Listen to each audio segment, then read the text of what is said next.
we actually looked at health effect. The health effect endpoint we used is further up that pyramid. We look at emergency department visits so it's more severe cases. In terms of cardiovascular effects, what we saw in the Avalon or the near Shenango site is that we're looking at a figure showing in those over 65 years of age, the cardiovascular emergency department visits were on the increasing trend before the closure. Right at the week after closure, we saw a 19% reduction of the emergency department visit rate. And that's not just it. It kept going down over the years because the effect itself is actually systemic, and our body will actually heal and clear all the particles over time gradually. So we did see both an acute and a longer term health benefit right there.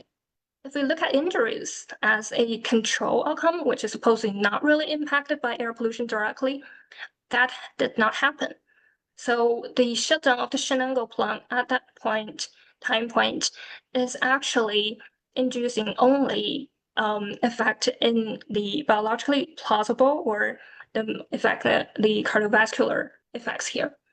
During the same time, there is a unchanged also upward trend near the Clairton plant. We see a slightly different pattern. The respiratory emergency department visits dropped immediately after the Shenango Coke plant closure. The drop there, this is for OH in the same zip code block groups. So what we are seeing there is that there is a roughly 20% decrease of weekly respiratory emergency department visits, also right after the shutdown of the coke plant. It went on very similar trend as before. So there is no real longer-term health changes in the respiratory emergency department visit outcome, but the 20% decrease is still there. At the Clairton neighborhood, the story is different. The Clairton neighborhood actually had a larger and increasing number of respiratory emergency visits over the years.